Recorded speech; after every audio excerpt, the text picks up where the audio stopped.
Before we start, take a moment to like and subscribe. It sounds like a great idea to explore what kids did for fun in a time long, long ago. It was a very different world, but kids still loved to play games, have fun, and use their imaginations. Let's imagine we're traveling back in time to the Middle Ages to see what a day in their life was like. In the Middle Ages, there were no video games, no TVs, and no plastic toys. But that didn't stop kids from having a blast. Children had all kinds of fun, from making up games to playing with simple toys made of wood, cloth, or clay. They learned a lot of their games from older kids and family members. And many of these games were played with friends and neighbors.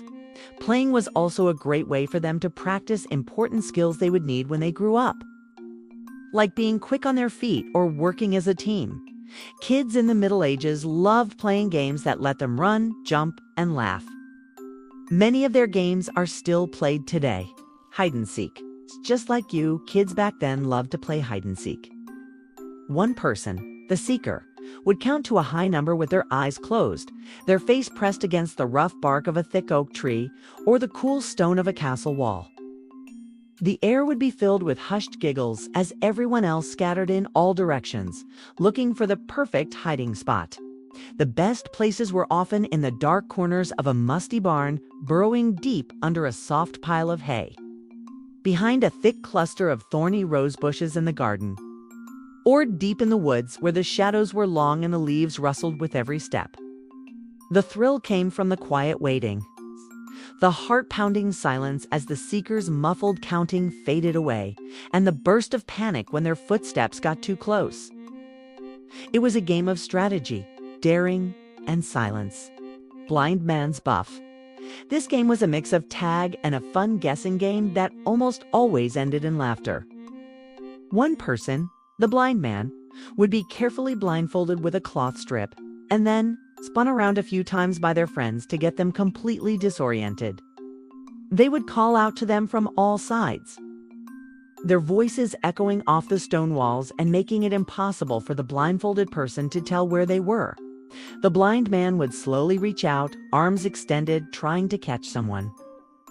When they finally managed to grab hold of another player, they had to feel the person's clothes, hair, or face with their hands to guess who they had caught. The entire game was filled with silly moments, surprised yelps, and the kind of uncontrollable laughter that comes from being playfully chased by a friend. Tag, a classic. One kid would be it and would chase the others. The game was played everywhere in the dusty, narrow streets of the village, across the wide green fields dotted with sheep, and through the bustling village market. It was a race against time and a test of speed. The goal was to run as fast as you could to get away, and the game would often involve lots of zigzagging, quick turns, and shouting to avoid getting tagged. Sometimes they would play variations like freeze tag or chain tag, where tagged players would have to link hands with the person who tagged them, creating a long, laughing chain of kids chasing the last free player. Hoops and sticks. This was a very popular game and a test of skill. Kids would find a sturdy stick and a large wooden hoop, often from an old barrel. The goal was to roll the hoop along the ground and use the stick to hit it just right to keep it moving without letting it fall over. It took a lot of practice to be good at it, mastering the perfect balance and the rhythm of the rolling hoop. The game often turned into a race to see who could keep their hoop going the longest or fastest down a grassy hill, with the satisfying thump thump thump of the stick hitting the wood echoing as they ran. Marbles. Back then, marbles were made from polished stones or baked clay, and sometimes even from glass. Kids would gather on the ground, often on a flat patch of dirt or stone, and draw a circle in the earth with a stick. They'd place a few marbles inside and take turns, trying to knock each other's marbles out of the circle with their own shooter marble, which they held tightly between their thumb and forefinger.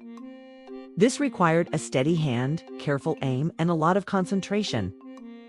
They'd often trade their most prized marbles with friends, creating their own little collections and bragging about their biggest or most colorful trophy marbles.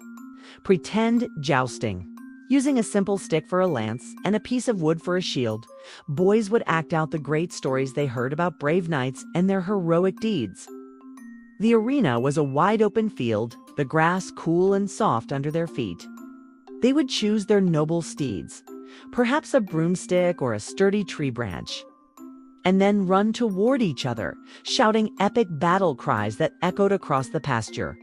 The goal was to unhorse your opponent by making gentle contact with their chest or shoulder, using your stick lance.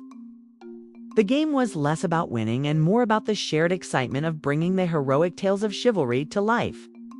When the victor was declared, they would often lift their arms in a triumphant cheer, their faces flushed with joy. Dolls. Dolls were very popular, especially for girls, and they were a blank canvas for a child's imagination. Made from simple materials like wood, cloth scraps, or pieces of corn husks, each doll was unique. A girl might use a piece of charcoal to draw a face and sew tiny, colorful clothes from leftover fabric scraps. They would invent entire lives for their dolls, pretending to be mothers taking care of their babies, arranging tiny doll-sized feasts from pebbles and berries, or creating miniature households under the shelter of a large stone.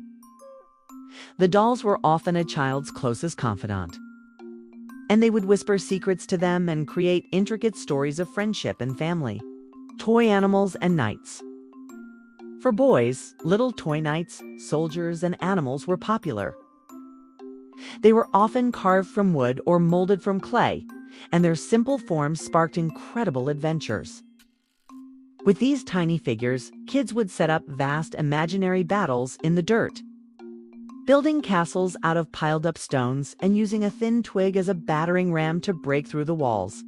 They might create a miniature farm with their toy animals, making up intricate stories for their tiny characters and mimicking the sounds of the livestock.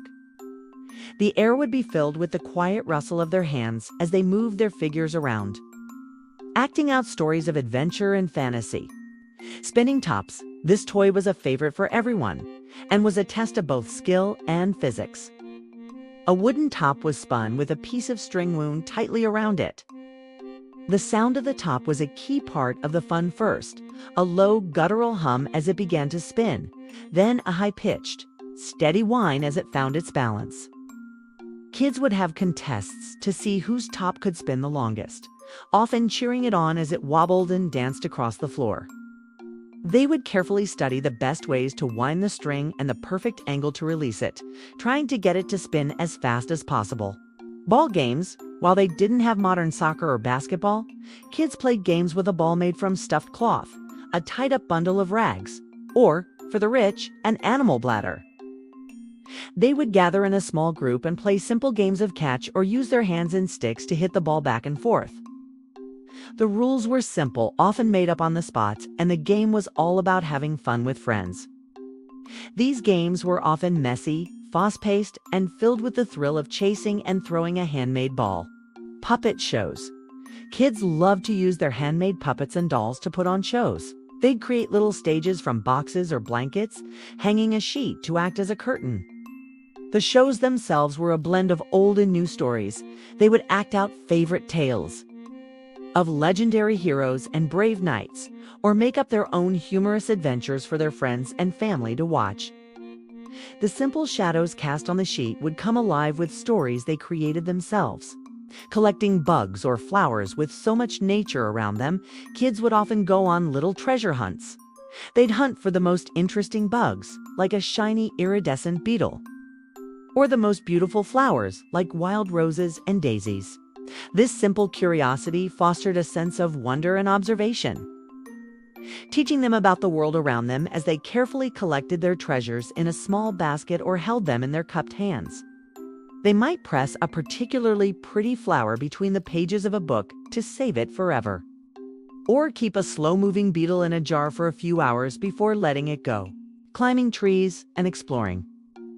Kids loved to climb the biggest, strongest trees they could find, their small hands gripping the rough bark as they scrambled up to the highest branches. From up high, they would imagine the tree was a castle tower or a secret hideout, the world below looking like a miniature kingdom. They would also spend hours exploring the fields or woods near their homes, their imaginations turning a simple walk into an epic journey. They might find a hidden stream, discover a new trail, or follow animal tracks, uncovering all the little secrets that nature had to offer.